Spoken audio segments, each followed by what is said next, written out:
तो भैया बताते रहेंगे। क्या है व्यवस्था इसमें, नहाने की व्यवस्था क्या है? नहा लो तुम। हाँ नहीं 20 फीट कह रहा है। 20 फीट ये नहीं है, ये नहीं है जहाँ से पानी आ रहा है। और ये फिर वो देखो ना वहाँ पे बीच में है ही नहीं। साइफन सिस्टम है, साइफन। व्यवस्था इसमें। मैं इसके बारे में बताता हूँ आपको पूरा।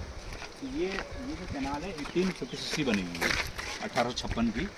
तो कैनाल बनाने का जो मेन ऑब्जेक्टिव था वो था लोहे को ठंडा करने के लिए। तो जब यहाँ पर अंग्रेज़ रहते थे तो 1856 में उन्होंने रेलवे का डेवलपमेंट कर रहे थे, तो उनको लोहा चाहिए था। तो ये काला ढूंगी में जो है जब नैनीताल को जाते हैं इस रोड पर आयरन ओर के पहाड़ पाए जाते हैं, हिल हैं, वहाँ से आयरन ओर ला के यहाँ पर इकट्ठा किया गया। जब ये सब रिसर्च चल रही थी तो उन्होंने देखा कि हम लोहे का पत्थर तुमको मिल गया बट लोहे को पिघलाएंगे कैसे।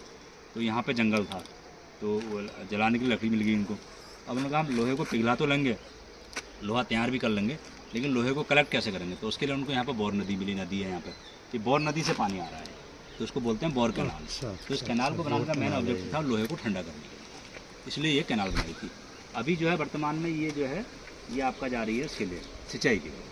अरे सिंचाई के लिए यूज हो रही है। अभी हम आगे देखते हैं बाउंड्री वहाँ देखते हैं। पानी कितना क्लियर है। मैं इसके बारे में बताता हूँ आपको पूरा। तो ये जो कैनाल है 1856 बनी हुई है, 1856 की। तो कैनाल बनाने का जो मेन ऑब्जेक्टिव था वो था लोहे को ठंडा करने के लिए। तो जब यहाँ पर अंग्रेज़ रहते थे तो 1856 में उन्होंने रेलवे का डेवलपमेंट कर रहे थे, तो उनको लोहा चाहिए था। तो ये काला ढूंगी में जो है जब नैनीताल को जाते हैं इस रोड पर आयरन ओर के पहाड़ पाए जाते हैं, हिल हैं, वहाँ से आयरन ओर ला के यहाँ पर इकट्ठा किया गया। जब ये सब रिसर्च चल रही थी तो उन्होंने देखा कि हम लोहे का पत्थर तुमको मिल गया बट लोहे को पिघलाएंगे कैसे। तो यहाँ पे जंगल था तो जलाने की लकड़ी मिल गई इनको। अब उन्होंने कहा हम लोहे को पिघला तो लेंगे, लोहा तैयार भी कर लेंगे, लेकिन लोहे को कलेक्ट कैसे करेंगे। तो उसके लिए उनको यहाँ पर बौर नदी मिली, नदी है यहाँ पर, ये बौर नदी से पानी आ रहा है, तो उसको बोलते हैं बौर कैनाल। तो इस कैनाल को बनाने का मेन ऑब्जेक्टिव था लोहे को ठंडा करने के लिए, इसलिए ये कैनाल बनाई थी। अभी जो है वर्तमान में ये जो है ये आपका जा रही है सिंचाई के लिए। अरे सिंचाई के लिए यूज हो रही है। अभी हम आगे देखते हैं बाउंड्री वहाँ देखते हैं। पानी कितना क्लियर है।